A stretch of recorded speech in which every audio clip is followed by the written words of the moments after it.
En la última etapa de nuestro estudio de la mortificación del pecado, dirigimos la atención a las medidas más prácticas para la mortificación del pecado.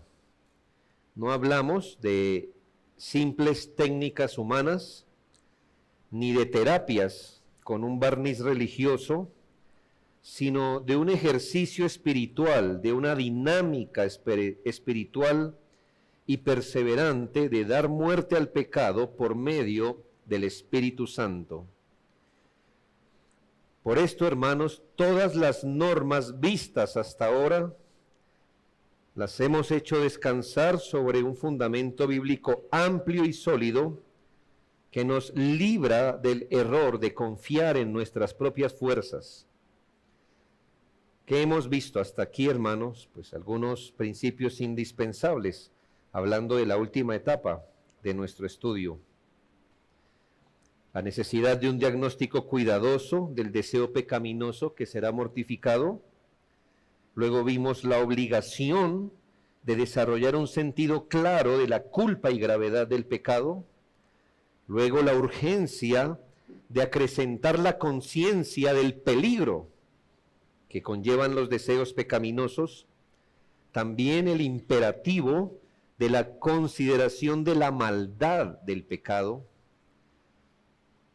Luego también vimos el acercamiento continuo del anhelo por la liberación, el acrecentamiento continuo del anhelo por la liberación del pecado.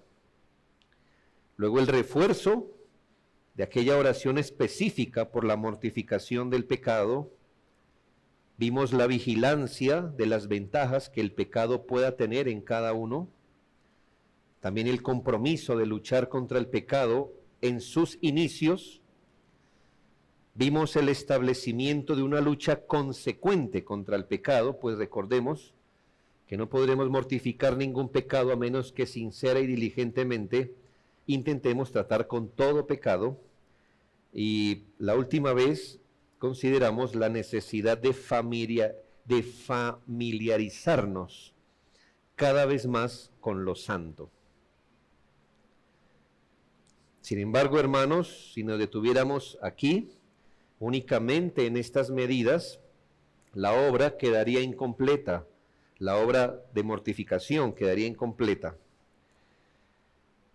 Ser desarraigados del pecado es esencial, por eso se llama mortificación, ser desarraigados, arrinconar el pecado, quitarle su poder, esto es necesario, pero no basta. El cristiano no solo debe despojarse del antiguo hombre, sino también debe vestirse del nuevo. Efesios 4:24, que este nuevo hombre es creado según Dios en la justicia y santidad de la verdad. Allí radica la plenitud de la mortificación, o sea, una mortificación completa. ¿En qué radica? Por un lado, negarnos a la carne. Por otro lado, afirmar y cultivar las virtudes que el Espíritu Santo implanta en nosotros.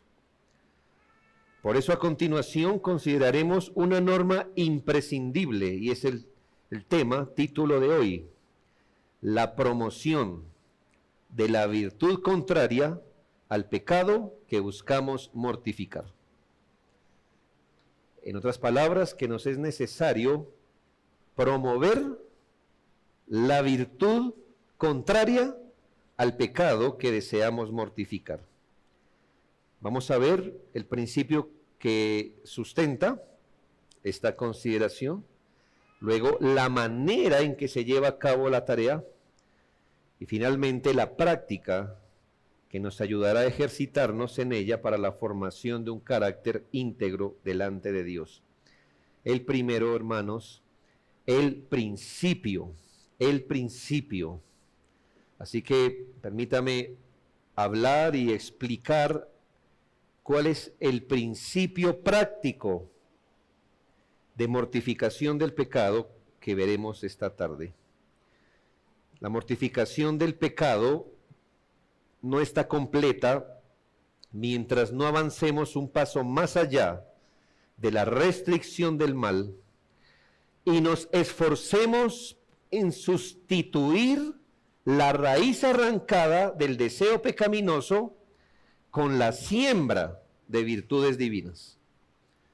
Entonces, para guardar la analogía, es necesario sacar la planta mala y sustituir, en cambio, con una siembra de virtudes divinas, el alma.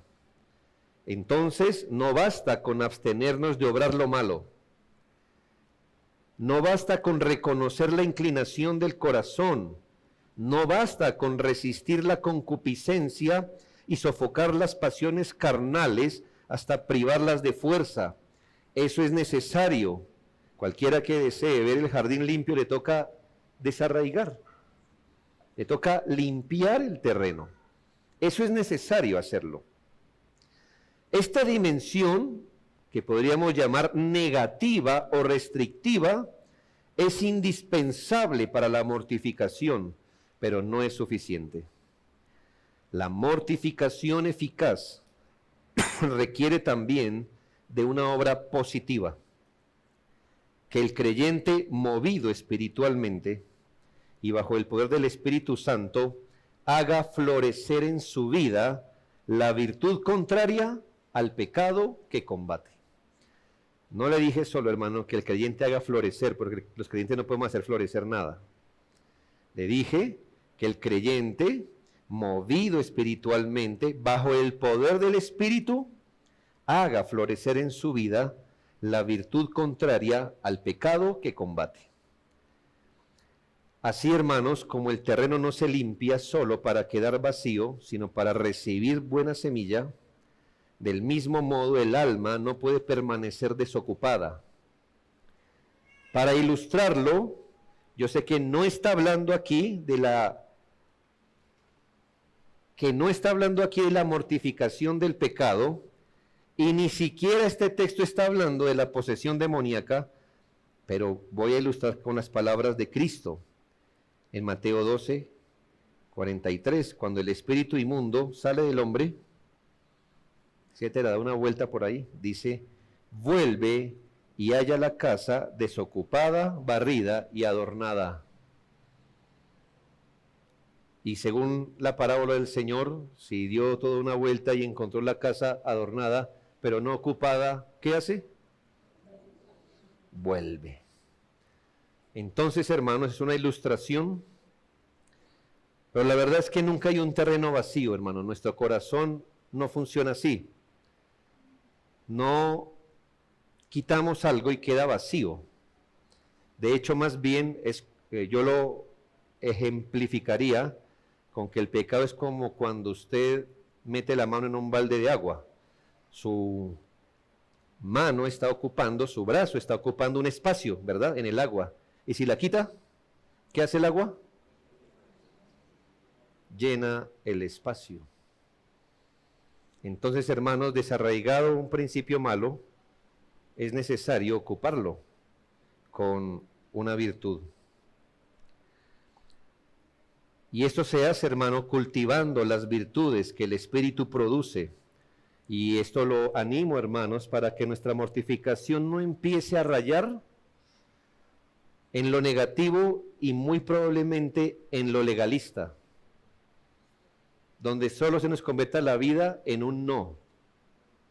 En un no. No, no, no, no, no, no, no.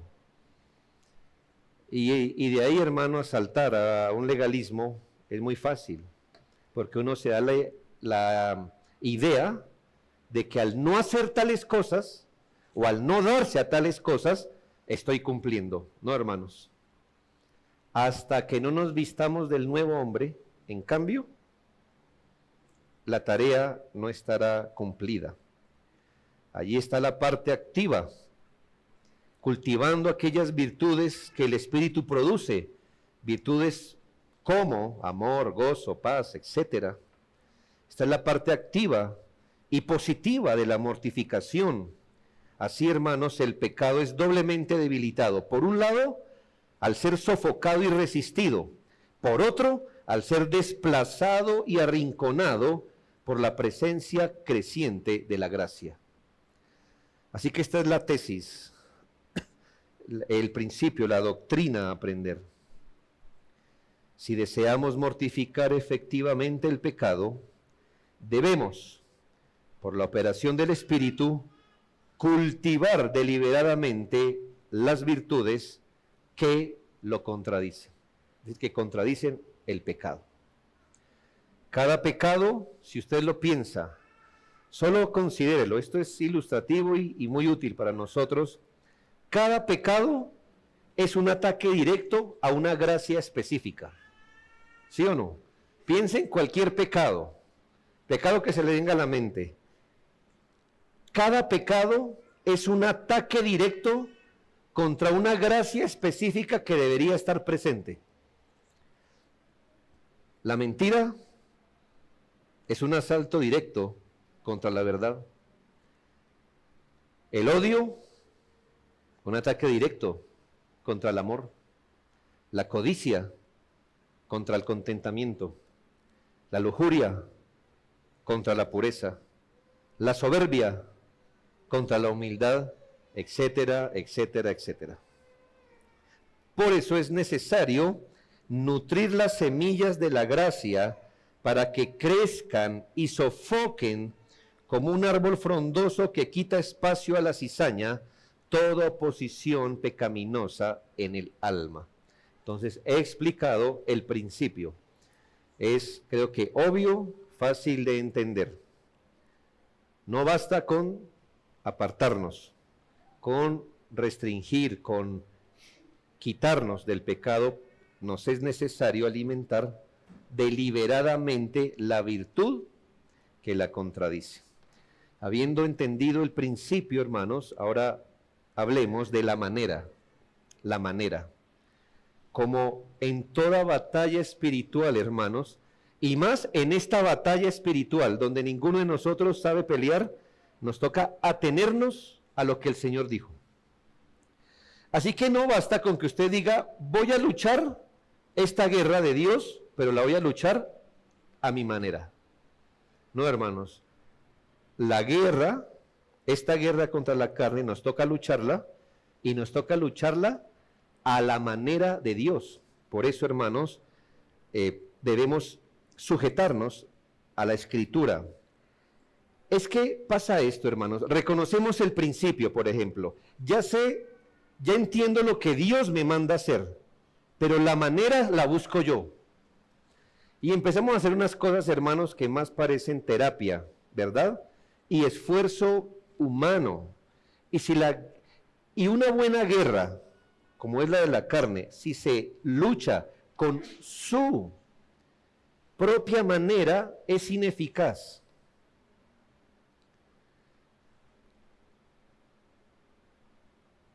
Si intentamos combatir el pecado con nuestras fuerzas o con buenas intenciones, caeremos en un legalismo estéril que no puede transformar el corazón.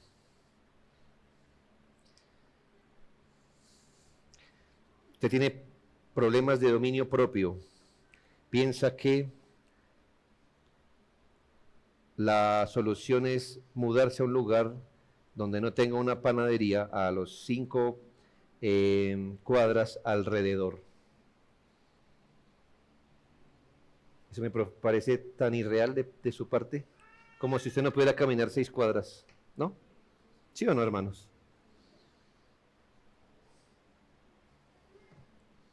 Su problema no es la panadería, su problema está aquí.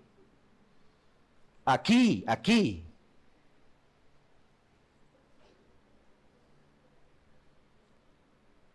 Eso no transforma a nadie, hermanos.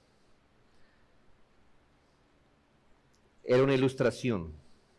Es indispensable reconocer que el fundamento de esta práctica está en la Escritura, y para nuestro estudio tomaremos como guía principal Efesios 4, 22 al 32, donde el apóstol Pablo presenta con claridad los dos aspectos inseparables de la mortificación, el negativo y el positivo. Así que voy a ayudar, hermanos, allí con algunas presentaciones, pero más que apuntar, yo quiero que usted mire la lógica de la Biblia.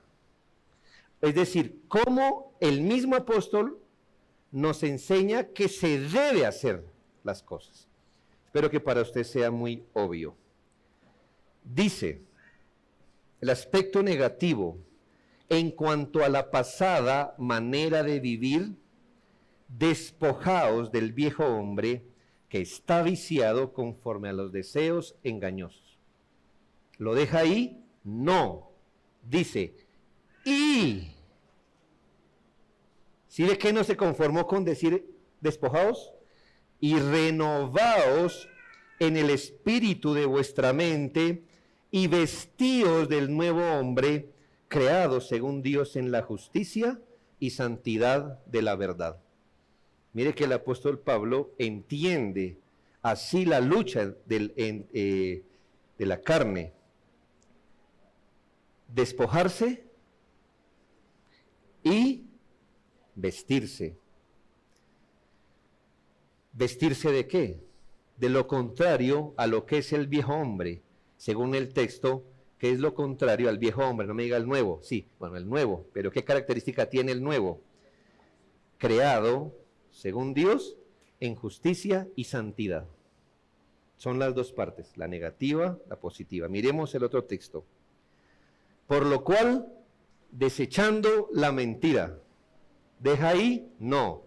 Desechando la mentira, hablad verdad, cada uno con su prójimo, porque somos miembros los unos de los otros. Entonces usted dice, yo tengo tendencia a la mentira, y se esfuerza por evitar la mentira. Hermano, esta es la mitad de la tarea. ¿Qué le toca hacer? Entonces, presentarse siempre, siempre con integridad, porque así solo se abstiene de la mentira. Hermanos, la tarea es incompleta.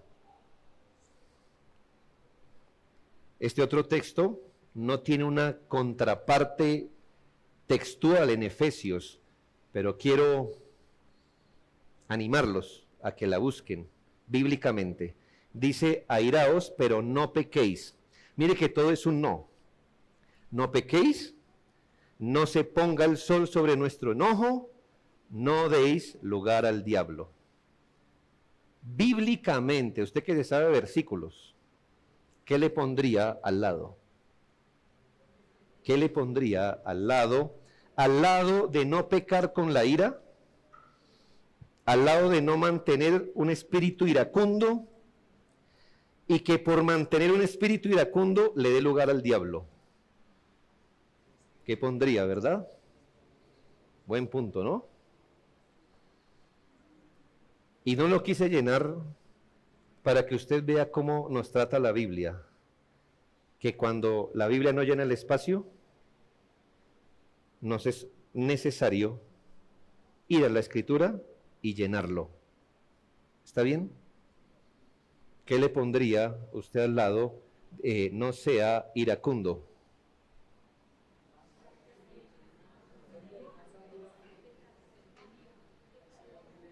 Bueno, es que me dicen paciente, paciente es lo contrario a la impaciencia, no a la ira. Manso es lo contrario a orgullo. Enojo es la parte negativa, lo contrario. Positivamente, si usted dice, no me voy a irar, con razón se la pasan bravos, ¿verdad? Porque no saben exactamente dónde buscar para echar la semilla ahí. Por eso sus problemas de ira, señores y señoras. Porque al buscar el reemplazo de la semilla de la ira, ustedes le están echando mano a cualquier otra cosa. Buena tarea, hermanos. Pónganse de rodillas, no ahorita, en la casa y busquen la respuesta. ¿Qué tienen que buscar del Señor? Tendrán que buscar un sinónimo, un antónimo de la ira, ¿verdad? Pero bueno, quiero seguir. El que hurtaba, no hurte más. Mire la parte negativa, no haga esto. Sino trabaje haciendo con sus manos lo que es bueno para que tenga que compartir con el que padece necesidad. En el caso de tendencia al robo, por un lado, no debo robar. Por otro lado, se me pone a trabajar y ¿a qué? ¿A qué, hermanos? ¿Está ahí? ¿Estás ahí? Sí. Es que escuche, hermano, mire cómo razona la Biblia. Si alguien tiene tendencia al robo, dos cosas, según el texto, debe hacer. Uno, trabaje. Y segundo, comparta, porque hasta que no comparta, usted puede trabajar con un espíritu, perdóneme, hermano, pero de ladrón. ¿Ya? ¿Dónde se combatió ese espíritu de aventajar al otro? Si usted dice, bueno, lo estaba aventajando robándolo, ahora no lo robaré, ahora trabajaré para mí. ¿Sí ve que no es completo? ¿Qué le toca? Trabajar y empezar, hermano, a ser generoso. Cuando usted es generoso, hermano, no solo no es esto, sino que es lo otro. Le estoy enseñando cómo es la manera, hermanos, cómo la misma Biblia razona. Dice, 29, ninguna palabra corrompida salga de vuestra boca. Y aquí no entienda solo vulgaridades. Es cualquier cosa que no mantenga un orden, ninguna palabra corrupta, ociosa, vana, malintencionada. Ninguna palabra, es decir, es una negación, no esto. Que esto no salga. En cambio, ¿qué? Sino toda palabra que sea buena para la necesaria edificación a fin de dar gracia a los oyentes. Muchos de nosotros nos hemos contentado con decir, yo ya no soy bocón. Y en cambio, ¿qué es? Nada, ¿verdad? Así que no ha llevado la mortificación hasta allá. Si en usted se ha hecho la obra, entonces ninguna palabra corrompida sale. En cambio, usted es distinguido por sus palabras de edificación y de gracia, porque hasta el momento entonces usted ha confundido mortificación con una abstención legalista, es decir, con que yo no haga esto, estoy bien.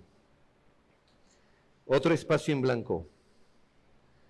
Y no contristéis, otra negación, ¿sí ve? Y no contristéis al Espíritu Santo de Dios, con el cual fuisteis sellados para el día de la redención. No tiene un contraparte textual, ¿no? No significa que no exista en la Biblia. ¿Qué le pudiéramos colocar al lado de hermanos? No entristezcan al Espíritu. Bueno, alegren al Espíritu. Denle esa libertad de obrar. Que su corazón sea un lugar donde el Espíritu no encuentra oposición, sino libertad. Que no le toque luchar primero con usted y quebrarlo para hacerle bien a usted. Otro, quítense de vosotros. ¿Sí ve? Quítense, otra vez negativo. Quítense de vosotros toda amargura, enojo, ira, gritería y maledicencia y toda malicia. Y cuando pensamos que el apóstol iba a decir, entonces ahora ríanse, salten, bajen la voz, ¿qué dice? Sean benignos. Me parece sumamente iluminador porque va a la raíz, como diciéndonos, el problema del que es el que tiene carácter amargo, enojón, iracundo, gritón, es su falta de bondad. Como no es bondadoso, es eso, lleno de amargura, enojo, ira, gritería, maledicencia y malicia. ¿Cuál es la respuesta al que es todo eso, hermanos? No es, ay, ahora voy a gritar menos, no voy a gritar ahora. No, hermanos, es ser benigno con el otro. Misericordioso, perdonándoos unos a otros, como también os perdonó Dios en Cristo. Saltemos al capítulo 5. Son ejemplos, voy rápido. Pero fornicación y toda inmundicia o avaricia, ni aun se nombre entre vosotros como conviene a santos, ni palabras deshonestas. Y en el contexto, palabras deshonestas tienen que ver con inmoralidad, ni necedades, ni tonerías que no convienen, sino antes bien, según el apóstol, ¿qué es lo opuesto? A la inmundicia, a la avaricia sexual, a las palabras de doble sentido, a las cosas que no convienen. ¿Qué es lo opuesto? Oh. ¿Cuál es el problema fundamental del hombre inmundo, lascivo, inmoral sexualmente? Que no es agradecido con Dios. Si tiene una esposa, no es agradecido, porque quiere una esposa y un amante. El soltero no es agradecido con su soltería, entonces se da a la inmoralidad.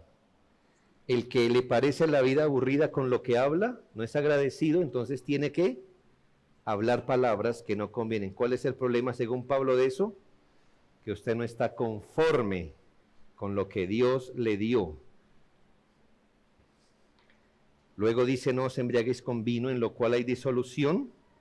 Antes, bien, o sea, por el contrario, sed llenos del Espíritu. Entonces aquí está, hermanos, la respuesta contra el dominio propio, ¿sí ve?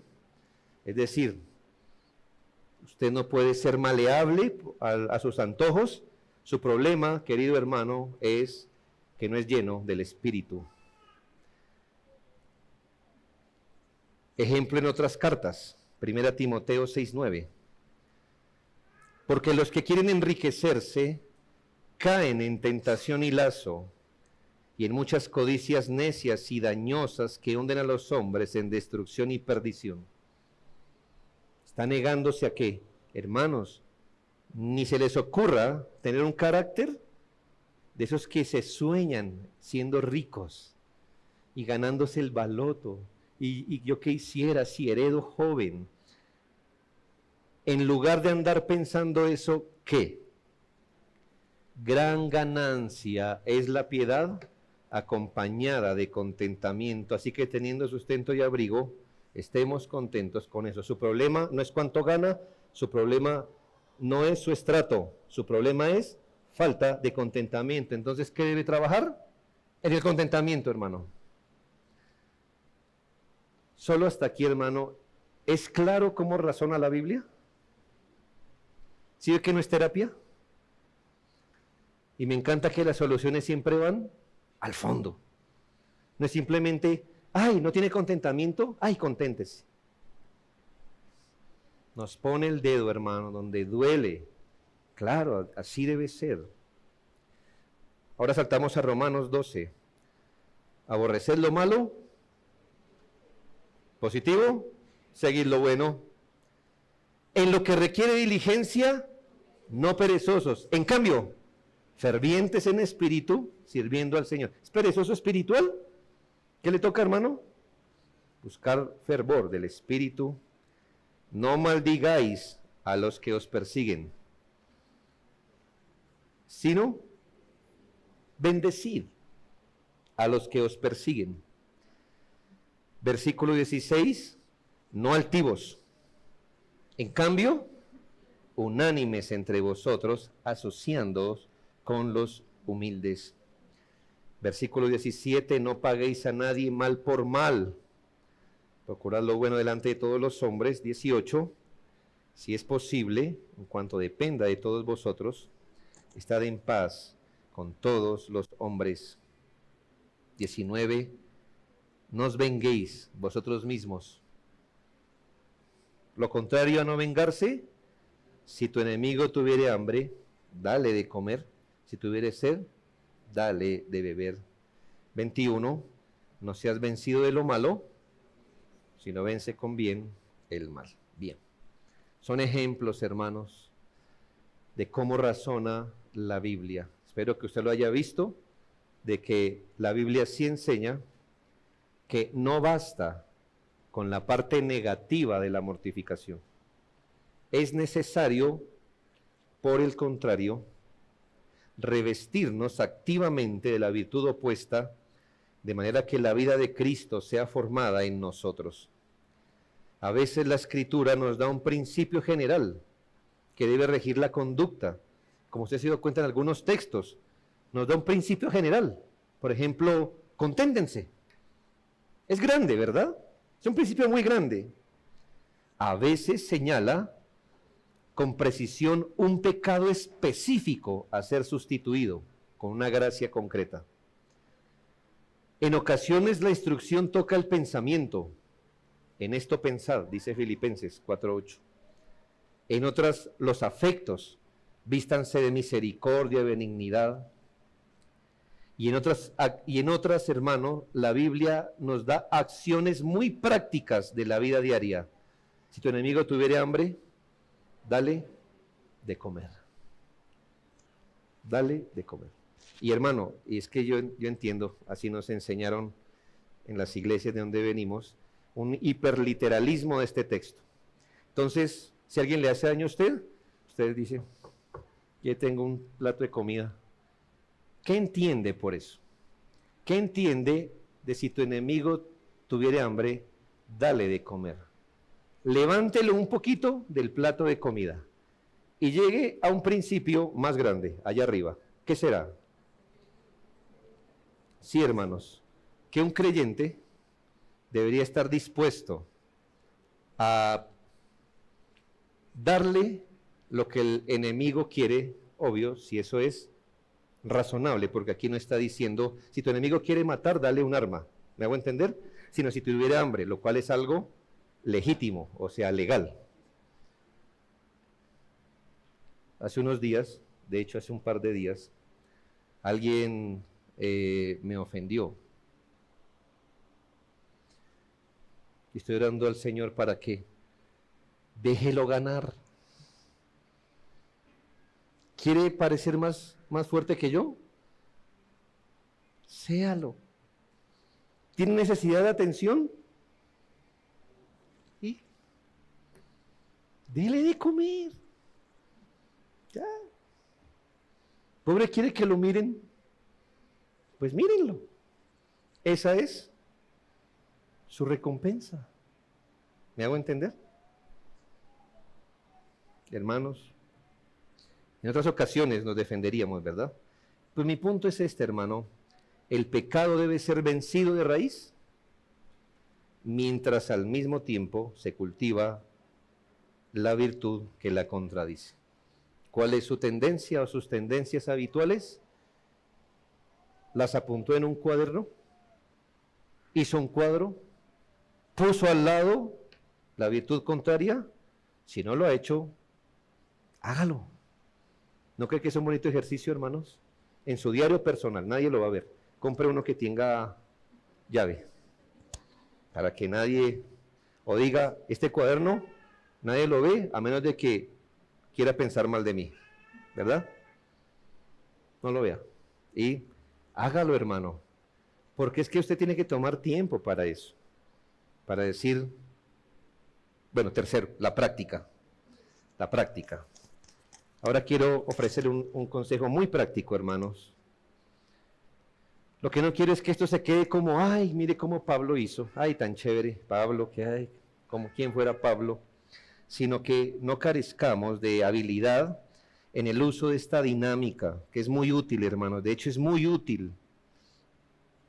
Primero, identifique claramente el pecado específico.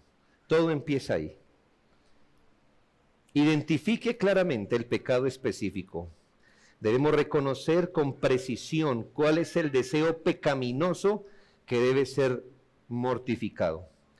Si el diagnóstico es demasiado vago y general, también lo será la virtud opuesta y el remedio perderá de eficacia. Si usted va al médico y el médico le dice, señor, usted está enfermo.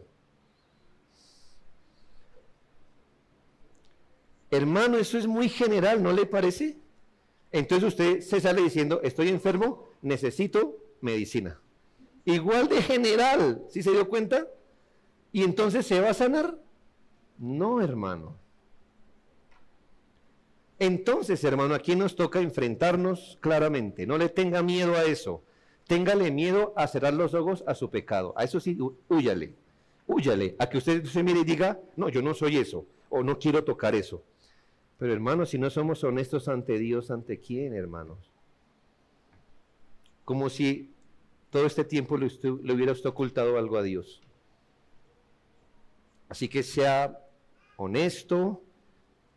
El Señor nos enseña a traer a la luz lo oculto, mas todas las cosas, cuando son puestas en evidencia por la luz, son hechas manifiestas, porque la luz es lo que manifiesta todo. Efesios 5:13. Así que, hermanos, la Escritura nombra los pecados con claridad por su nombre: mentira, enojo, codicia, fornicación, orgullo. Nombrar el pecado según su designación bíblica lo expone a la luz, y eso es útil. Eso es útil. Dele un nombre, pero no el que usted quiere. Si está luchando con pensamientos lascivos, no diga fantasía. La Biblia nunca le llama fantasía a eso. Le llama pensamientos impuros o lascivos, o lascivia. Entonces es mejor que se enfrente a eso de una vez. Porque entre más específico y puntual sea, y usted le dé una designación bíblica, eso le permitirá tratarlo como eso que es, como eso que es. Además, debemos estar atentos al primer brote del mal, porque todo pecado maduro comenzó siendo una semilla consentida en el corazón. 2, muy práctico. Identifique ahora la virtud contraria en dependencia de Dios. Se necesita a veces meditar, hermanos, a decir, ¿y qué es lo opuesto a esto? Según la Biblia, no según lo que yo quiero. Porque si alguno dice, me he dado cuenta que soy un hombre descontento con lo que tengo, ¿qué tengo que hacer? Buscar otro trabajo donde gane más, ¿cierto? Porque si gano más, entonces yo ya no me voy a volver a quejar, porque más gano, más compro y esa es mi solución. Vaya e identifique el pecado específico o los pecados con la Escritura y luego, en oración y meditación, determine qué gracia o fruto espiritual se opone directamente al pecado reconocido.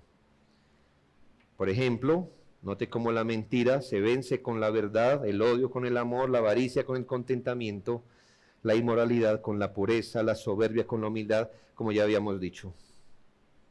Cuanto más específico sea este reemplazo, más eficaz será la medida. Este ejercicio debe hacerse con profunda dependencia del Señor, en ese clamor de todo creyente: crea en mí, oh Dios, un corazón limpio, es decir, Señor, edifica mi corazón con virtudes limpias, arma esa personalidad mía con rectitud, con santidad. Así lo que el pecado destruye es sustituido por la gracia de Cristo que edifica. Tercero, ahora, hermanos, se pasó de un punto muy importante. Tercero, tome medidas prácticas y consecuentes. No deje el punto hasta que usted diga, ya sé mi pecado y cuál es la gracia que se opone. Es necesario que dé pasos concretos para afianzar este reemplazo en la práctica.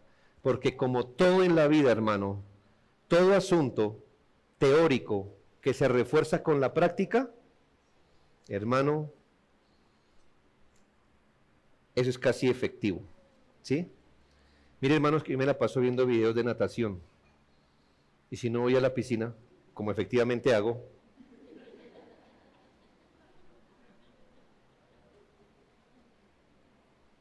¿qué piensa usted? Yo le puedo explicar la técnica. Me he visto tutoriales y me gusta. ¿Y qué, hermano? La hermana Rosita está más saludable que yo, porque nada. ¿Sí ve? ¿Sí es la diferencia? Porque la teoría que ella le dieron la está reforzando con la práctica. Así que si a mí me empujan a una piscina en este momento, hermano, que la hermana Rosita esté cerca para ayudarme. Si me hago entender mi ilustración, hermano, ¿de qué sirve que usted diga, sí, lo entiendo, lo puedo, hasta lo puedo enseñar? ¿Quiere que algo se afiance en su vida? Practíquelo, practíquelo. Y nota que eso aplica para lo bueno y lo malo. Usted, por ejemplo, es un estudiante universitario y le preguntan por su fe, y si cae en la tentación de negar al Señor la primera vez, usted leyó eso, no en un libro, la primera vez es terrible, pero ya lo hizo una vez, la segunda es menos terrible, la tercera más fácil, porque todo principio se refuerza con la práctica. Y lo bueno también, hermanos, por la gracia de Dios, no es una terapia, es en dependencia al Señor. Hermano, y deje de buscarle enredos a la situación. Nosotros que con los pastores aconsejamos a la gente, y la gente es un personaje, ¿verdad? Pero un personaje. Hermanos, lo que usted debería hacer es ir a hablar con esta persona. Pero, o sea, hablar, ¿qué significa exactamente hablar? O sea, hablar o es un mensaje, o ¿qué me está queriendo decir? Hermano, usted se ríe, pero gastamos mucho en consejería, casi que decimos, ¿quiere o no hacer esto? O sea, ¿es esto o es que no entiendo muy bien, hermano? Si la Biblia dice que si tiene tendencias al robo, trabaje, ¿qué hay que hacer, hermano? Sí, hermano, pase una hoja de vida y póngase a hacer algo. Por favor, por favor. Ah, pero es que es trabaje o es una metáfora, o es como, ¿es una parábola, pastor? O puede interpretarse porque un amigo, hermano, ya, ¿no se cansa de usted mismo así? Buscando siempre una sobreexplicación de algo que es obvio. Tome las medidas más inmediatas y prácticas que pueda para que el principio se refuerce con la práctica. Yo sé que la lucha comienza en el alma y no se atreve a ir más allá si no empieza con el alma, pero nunca la deje en el alma. Debe expresarse en decisiones visibles y tangibles. Por tanto, si el pecado surge y se nutre de ocasiones, ¿qué? Pues huya de ellas y punto. Es que en esta ocasión, hermano, ayer los niños aprendieron lo de José, ¿no? ¿Qué tanta cabeza le echó José al asunto, hermanos? O sea, ¿qué dijo? ¿Es huir del corazón primero? ¿O no, o sea, ¿es metafórico? No, hermanos. ¿Qué hizo José? Cuando ella se asió de la ropa, ¿qué hizo? Adiós, hermano. ¿Sí ve? Y uno dice, pero me parece muy espiritual. A veces lo más espiritual que puedo hacer es comprarse unos tenis muy rápidos para huir. ¿Ya? A veces, hermano, será necesario hacer.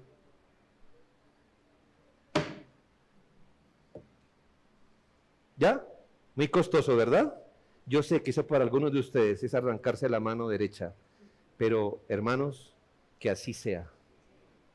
Si a veces hay que hacer así, hermanos, se hace. ¿Cuál es el problema? ¿Mucho amor, hermana? No, hermana. Esto valdrá 600, 700 mil pesos. Esto no vale pecar, hermanos. No vale. No vale. No vale desafiar a Dios por tan poquito, ¿no cree? 600 mil pesos y deshonra a Dios. ¿Esa amistad no le conviene? ¿Qué? ¿Qué, hermano? ¿Qué? Escríbale poquito. Salúdela a la distancia. ¿No le conviene?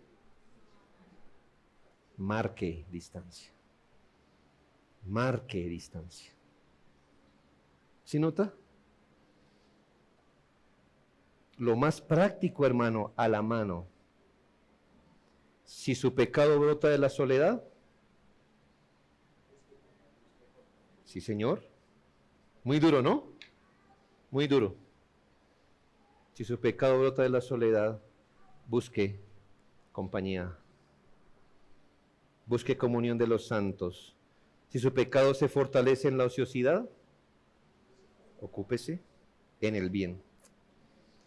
¿Sabe, hermano? Me encanta la obediencia fiel y en cosas pequeñas. El cristiano que no necesita tanta cosa para decir, esto es, por allá se fue. Y así, hermanos, el pecado no se asienta. Déjeme terminar con 3 asuntos básicos. Note, hermano, que la vida espiritual, la vida cristiana, es un asunto de profundidad más que de velocidad. ¿Sí se dio cuenta? Yo les dije, hermanos, 3 principios para dejar su pecado esta semana. No, hermanos.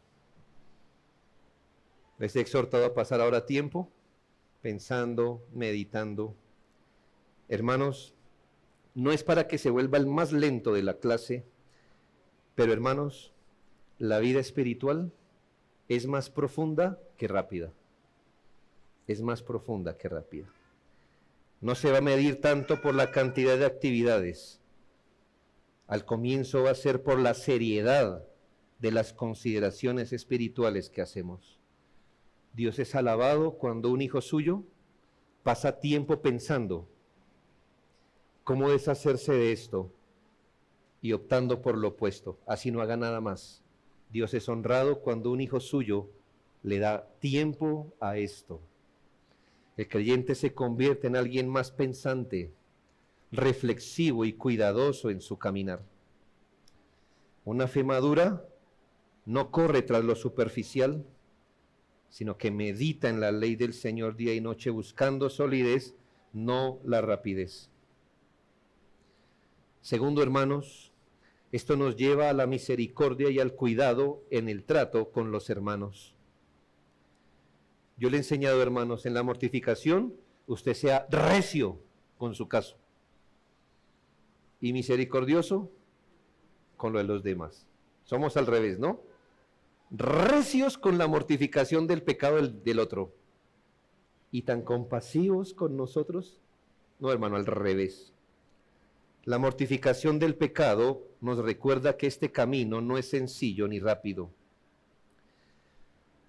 Todos nosotros, hermanos, tenemos delante la ardua tarea de cultivar el jardín de nuestra alma, arrancando la maleza del pecado, procurando que florezcan las virtudes de Cristo. Y aunque usted no conozca en qué me pasé la semana pasada, hice muchas cosas, etcétera, y aunque yo no conozca lo que usted hizo, creo estar seguro que todos, más o menos, estuvimos luchando con nuestros pecados. Aún los pastores, sí, hermano, al frente del computador preparando estas cosas. Pero hermanos, Dios trata a cada uno de manera particular y única, obrando en lo profundo del corazón, un terreno invisible para los hombres, pero conocido por el Señor, porque Él conoce el corazón. Por eso debemos ser prudentes y cuidadosos al exhortar. No se trata de dejar de corregirnos, no, la Escritura manda que nos corrijamos, sino de recordar que detrás de cada debilidad hay una obra de Dios en proceso. Hay batallas internas que todos estamos librando aquí, que nadie ve. Semillas de gracia que por un tiempo estarán así, semillas bajo tierra. Esfuerzos dolorosos por derribar árboles viejos de pecado. Piense en los tratos particulares que Dios tiene con cada uno de nosotros. Piense en todo lo que pasa bajo la superficie y que nadie jamás, sino Dios, lo está viendo. Por todo esto debemos ser muy cuidadosos cuando nos exhortamos o reprendemos, o cuando afirmamos que tal cosa le pasa a tal o cual hermano y por eso hizo esto o lo otro. Esto no es para que no nos animemos, es para poner consideraciones. Le coloco esta metáfora. Si viéramos la maquinaria divina que el Espíritu Santo tiene en el alma de nuestro hermano, si por un momento pudiéramos ver toda la maquinaria que el Espíritu Santo tiene en el terreno de nuestro corazón, ¿qué veríamos? Retroexcavadoras, grúas, taladros, y cuando usted viera eso, usted dijera, ay, yo no sabía, y el Espíritu Santo aquí está, trabajando como es. No se ve ni siquiera el primer piso. Pero vea, hermano, dejo así. Hermano, pero no necesitamos verlo. El que comenzó en vosotros la buena obra, la terminará. ¿Y cómo lo está haciendo? Así mismo, hermanos, así mismo.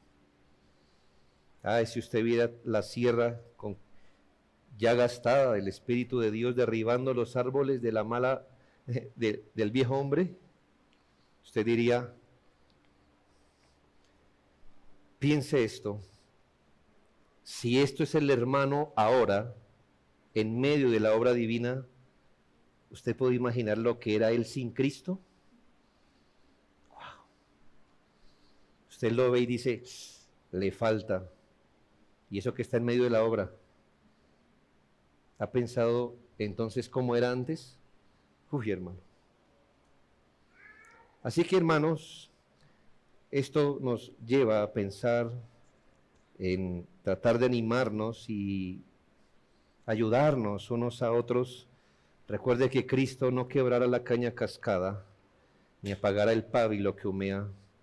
Y por último, hermanos, el Espíritu Santo no es un hortelano descuidado.